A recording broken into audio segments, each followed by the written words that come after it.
Dogs. Miss Tabor here with another lesson that I have permission to share with you from the publisher Heinemann. It's finally getting nice outside, which is great. It's been nice for a little while now. Today's lesson is going to go over a specific phonics skill. It's a rule that we have to follow. I know at least one of you are like, oh, rules and reading, they're always breaking and it's really hard. I know. It's tricky, but we have to practice them in order to be able to read them fluently.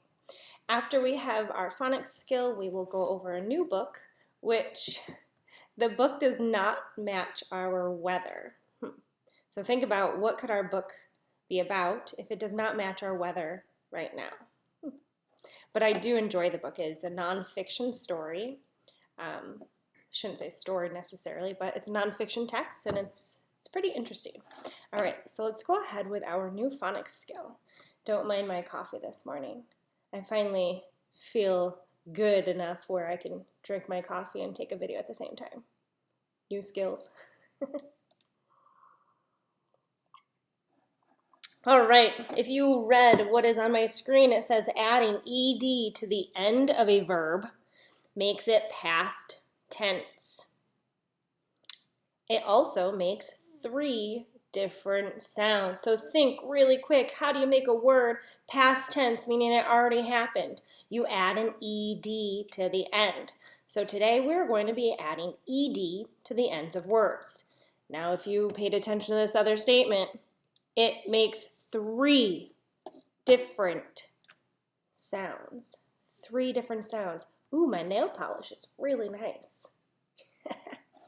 So 3 different sounds. Wow, that's so tricky. Again, I bet you one of you are like mumbling and grumbling, and that's okay. We just have to really practice it in order to get it down. So, ed, the first sound I'm going to go over that it makes is simply just a D sound. D. That's all it's going to make. Let me center this. That's it. D. So if I take the word live, I live next door to my parents. That is a true statement. If I make it past tense, I lived. Do you hear it? It's just a D. So I'm going to spell the word live and pretend I add that ed. Well, take away the E at the end, add your ed, and there's the word lived. Okay, so let's see a couple more. The word play.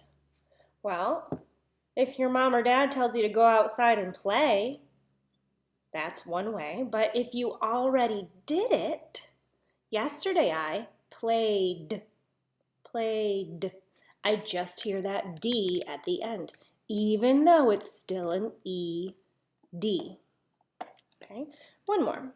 Yell. My mom will yell at me if I don't do my chores. Probably a true statement. But if she already did it, that's past tense, so we're going to add that ed. Listen to how it sounds. Yelled. It just has that D sound. Yelled. So interesting. Okay, I told you there's 3 sounds. The sound number 2 that ed can make is a T sound. T. That's it, just a T. Tricky, I know. So if I take the word look, I can look in the book for the answer, or if you already did it, I looked in the book for the answer. Looked. Do you hear it? Looked. It's still spelled with an ed. Don't get tricked. So this is really more important when you're writing. If you're writing and you're listening to the word looked, a lot of you write just the letter T at the end. That is not how it's spelled. Think about it. If you're writing something past tense, it already happened, it's an ed. Okay, another sight word, the word like. I really like my cats. That is true also. So if I make it past tense, I liked my cats. What do you hear at the end? You hear a T sound, but it's not a T. It's an ed. So tricky. Okay, work. I like to work really hard. Yesterday I worked really slow. Do you hear it? Worked. It's still an ed. Oh, I don't want that to be capitalized. It's not the beginning of a sentence. There we go. All right, last one for the T sound. I like to park my car carefully so I don't bump into anything. Park. But let's make it past tense. I parked my car carefully. So I hear the parked. It's not a T, it's an ED. Please be very careful. All right, third sound for ED is actually how it's spelled. It sounds like ed, ed. As if you were to sound out the sounds. So if I said the word paint, I like to paint my room. Not really.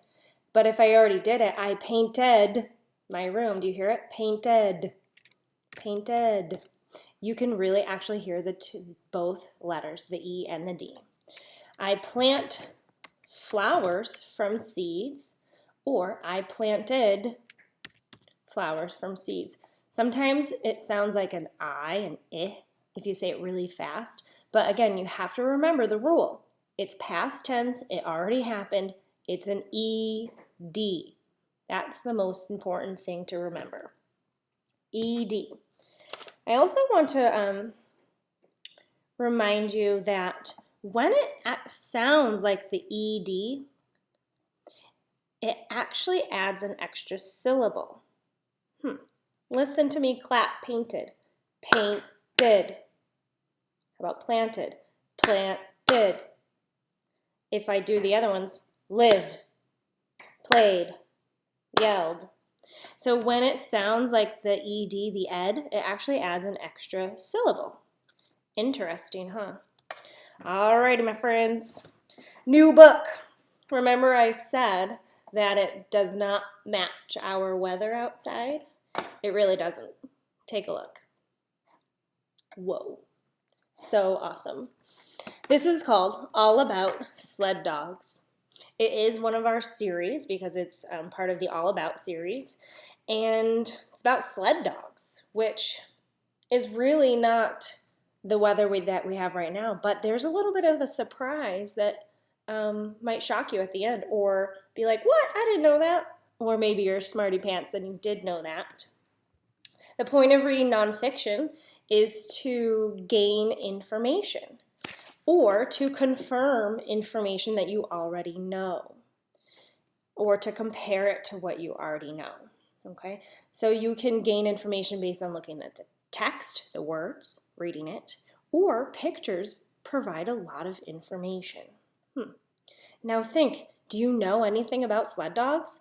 Pause this right now and ramble off all the information that you know about sled dogs. Can you do it in 1 minute?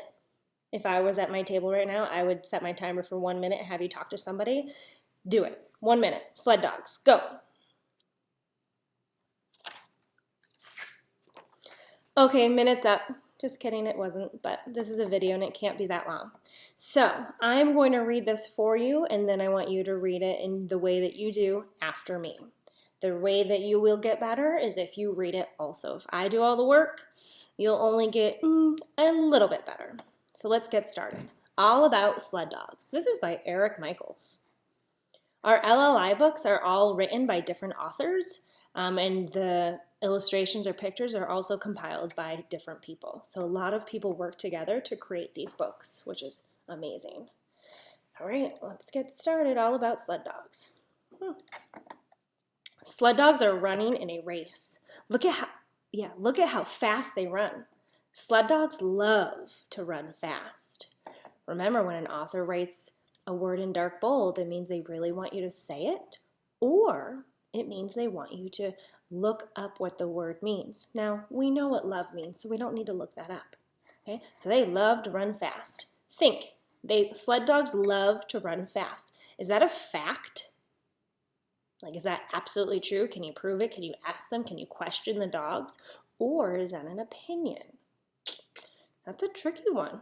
I'm thinking opinion because I bet you all of them don't love to run fast. They probably do, but it's kind of an opinion. Let's move on. A good sled dog is strong.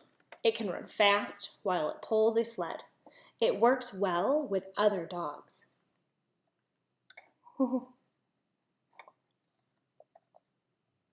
This page always makes students crack up. Sled dogs have thick fur. The fur keeps them warm out in the cold. The dogs wear booties to protect their feet. That's a funny one. Booties. So it's just like socks to protect their feet. Sled dogs work as a team. Some teams have 20 dogs. The dogs that are up front have an important job. They lead the team. Each dog team has a driver. The driver is called a musher. The musher tells the dogs in front how to lead the team. Here are some words that mushers use. Hike, get going. Gee, turn right. Ha, turn left. Easy, slow down. Whoa, stop. So these are commands that the mushers would say, and this is what they mean on the right-hand side. So, pretty smart. Some mushers train their dog teams all year. In winter, the team pulls a dog sled. In summer, the dogs pull a cart on wheels. Did that one surprise you? That one surprised me, but look at what the musher is wearing. It still seems like it's cold out, even though it's just dirt. Most dog teams run in races. One important race is in Alaska. Dog teams race mile after mile on ice and snow. If you're interested in learning more about this famous race, it is called the Iditarod, and it takes, I don't know, somewhere between, I think, 10 days to 3 weeks for people to finish. It's a really famous race. Here is the winning team. So this is the end of a specific race. The end. So again, nonfiction. Thinking about nonfiction, I like to think about facts versus opinions. Facts is something that you can prove. It's an absolute. You can look it up. You can ask somebody. It means it's true. So sled dogs have thick fur. Well, can we prove that? Can you go look at a sled dog? Can you look at their thick fur? Yes.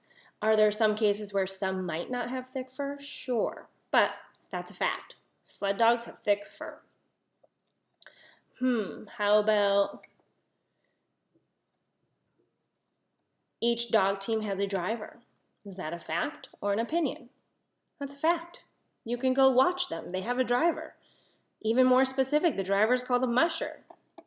We can review that. You can find that answer. One important race is in Alaska. Well, that's true that the race is in Alaska, but this word important, does that mean it's a fact or an opinion? Well, a lot of people could argue that one. That one's a tricky one. I would say more of an opinion, but we could take away the word important and say one race is in Alaska. That would be a fact, absolutely. So, great job. Go ahead and make sure you reread that book. It's a really great one. There's a lot of facts in there. See if you can find all the facts. Maybe count how many are there. There's a ton. Do not get confused with the opinions. Those words that are about feeling or can sway you one way or the other really get tricky. All right, so that is the end of our lesson today. I will have a new one for you, and thanks for tuning in. I'll see you later.